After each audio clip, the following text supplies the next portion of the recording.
मोहम्मद बिन जायद साहब हैं, संयुक्त अरब अमीरात के राष्ट्रपति। जब वो भारत में आए, मोदी ने उनको रिसीव किया, बहुत ही वार्म वेलकम किया। अरबों की डील होने वाली है।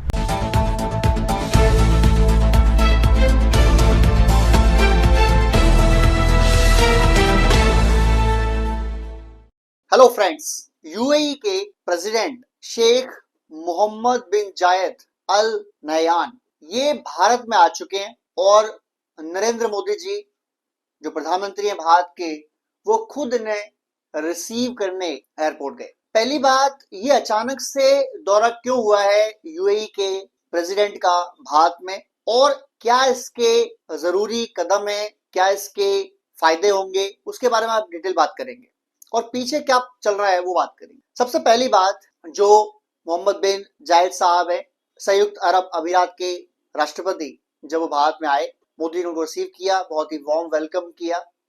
अरबों की डील होने वाली है, बिलियंस की डील होने वाली है, और ये डील होने वाली है कई सारे क्षेत्रों में, जिनमें से कुछ जो क्षेत्र हैं वो हैं कोयला, electric, oil, natural gases, properties, क्योंकि यूएई में काफी सारे भारतीय रहते हैं, उनकी सेफ्टी, सिक्योरिटी, और एक जो भारत ने रास्ता तैयार किया था I2U2, जिसमें इंडिया, इजराइल और यूएई और यूएसए, ये 4 देश शामिल थे। तो ये I2U2 के बारे में बातचीत होगी और कितना विस्तार हो गया उसमें, उसके बारे में बातचीत की। ये तो ऑफिशियल एजेंडे पर है कि ये बात होनी है।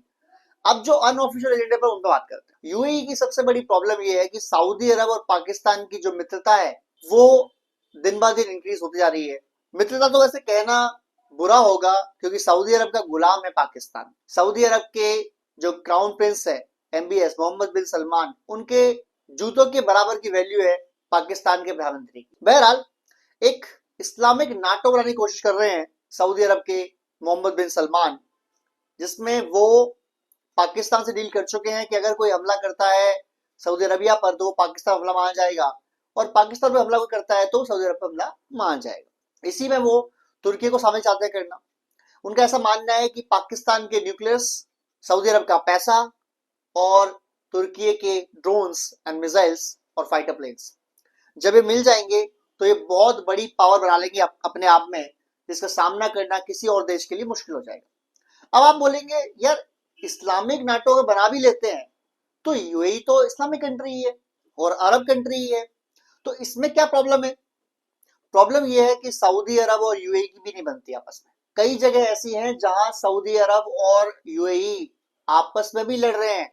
इसका सबसे बड़ा एग्जांपल है यमन। यमन के अंदर एक जगह ऐसा है जहां एक ग्रुप को सपोर्ट करता है यूएई और दूसरे ग्रुप को सपोर्ट करता है सऊदी अरब, और दोनों ग्रुप आपस में मारकाट मचा रहे हैं, लड़ाई कर रहे हैं। ऐसा बहुत लोग कह रहे हैं कि वहां पर इनडायरेक्टली सऊदी अरब और यूएई लड़ाई कर रहे हैं, फाइट कर रहे हैं। अगर ये वॉर बड़ी होती है तो यूएई को लगता है कि उनको एक पार्टनर चाहिए, जैसा कि सऊदी अरब ने पार्टनर ढूंढ लिया है पाकिस्तान के रूप में। अब पाकिस्तान के रूप में पार्टनर तो क्या है?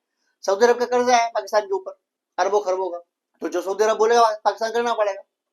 और पाकिस्तान की जो मुल्ला फौज है वो तो वैसे बिकाऊ है, वो पैसे लेके अफगानिस्तान लड़ने गए थे, पैसे लेके पाकिस्तान अपनी जमीन बेच देता है, तो पैसे लेके पाकिस्तान लड़ने पहुंच जाएगा सऊदी अरब से, कोई दिक्कत नहीं है। और हो सकता है कि अगर सऊदी अरब की लड़ाई उसके पाकिस्तान के किसी पापा से हो जाए, किसी डैडी से हो जाए, अमेरिका, चाइना, तो पाकिस्तान मना करते हैं, बोले हम तो लड़ेंगे नहीं जी, ये भी तो पॉसिबिलिटी है।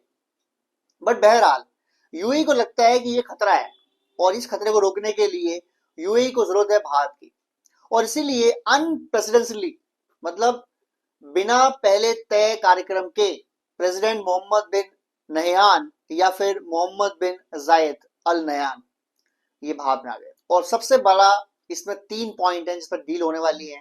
पहला, भारत से ये खरीद चाहते हैं करना रक्षा प्रोडक्ट्स की, यानी कि डिफेंस सिस्टम्स की, जिसमें आकाश मिसाइल प्रणाली, ब्रह्मोस मिसाइल्स की, जिससे इनकी अटैक कैपेबिलिटी बढ़ जाएगी, और शायद तेजस फाइटर जेट की, क्योंकि यूएई ने, आपको पता होगा, तो राफेल फाइटर जेट की जो डील थी फ्रांस से, वो इन्होंने कैंसिल कर दी, और उसके बाद इन्होंने डील कर रहे हैं F-35 के लिए। बट F-35 ये उतने नहीं चाहते लेना जितना इनको नीड है।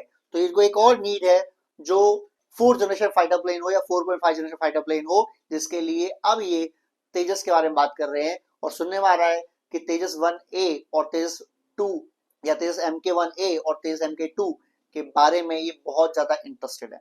इसके अलावा ये अपनी इन्वेस्टमेंट कर चाहते हैं, जैसे सऊदी अरब ने कर रखा है। सऊदी अरब ने $5 बिलियन की इन्वेस्टमेंट कर रखी है हमारे IPL में। सिमिलरली यूएई चाहता है कि IPL में वो स्टेक परचेस करे तकरीबन $5-10 बिलियन की। और जो ऑयल कंपनीज है भारत की, बिकॉज भारत को भी दिक्कत क्या है, रशिया पर सैंक्शंस है, वेनेजुएला ऑयल पर अभी तक बाकी खुला नहीं है, ईरान पर सैंक्शंस है। तो अगर भारत को अपनी ऑयल लेनी है, फिलहाल भारत कहां से ले रहा है, सऊदी अरब से ले रहा है और कंट्री से ले रहा है। लेकिन अगर भारत को और अपनी इराक से ले रहा है, ईरान से भी ले रहे हैं फिलहाल हम, तो अगर भारत को अपनी रक्षा जरूरतें पूरी करनी है, ऑयल जरूरतें पूरी करनी है, तो हमको यूएई जैसा पार्टनर चाहिए। यूएई सेम डील्स हो सकता है कर ले भारत से जो पाकिस्तान और सऊदी अरब ने कर रखी है, लेकिन यहाँ पर बात होगी बराबरी की। वहां सऊदी अरब के गुलाम है, नौकर हैं पाकिस्तानी। और अगर ये डील होती है तो डील बहुत बड़ी होगी आपस में कि यूएई और इंडिया डील कर लें, जिसके बाद शायद भारत का एक बेस यूएई के अंदर बन जाए और वो बेस पाकिस्तान को उस साइड से घेरने के लिए बहुत जरूरी हो जाएगा। ज्यादा बात रही सऊदी अरब की, अगर पाकिस्तान भारत की लड़ाई होती है, आई डोंट थिंक सो, मुझे ऐसा नहीं लगता कि सऊदी अरब इसमें बीच में कूदेगा। हाँ, बीच बचाव के लिए आ सकता है, बात करने के लिए बात कर सकते हैं, क्योंकि मोहम्मद बिन सलमान से काफी अच्छे रिश्ते हैं मोदी जी के। इसके अलावा भारत और सऊदी अरब के काफी पुराने अच्छे रिलेशंस हैं, तो बातचीत हो सकती है, पर लड़ने आएगा नहीं, नहीं पॉसिबल नहीं। और लड़ने क्या ही आएगा, उनके पास सैनिक तो अपने हैं।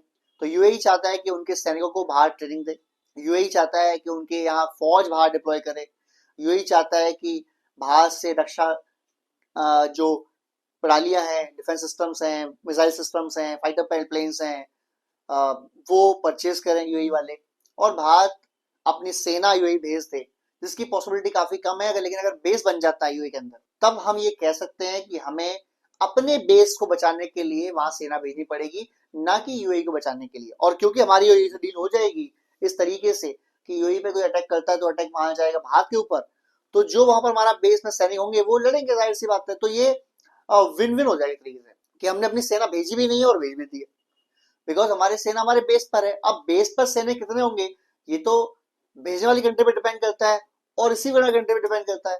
तो अगर हम वहां अपने सैनिक भेज दें 50,000, 10,000, 20,000 तो काफी है, इतना बहुत है पाकिस्तान जैसी तुच्छ से देश को निपटाने के लिए।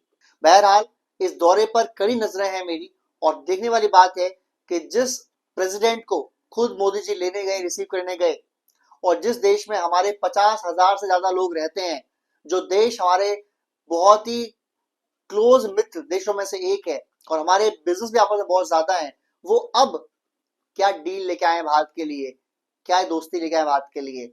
जय हिंद, जय भारत।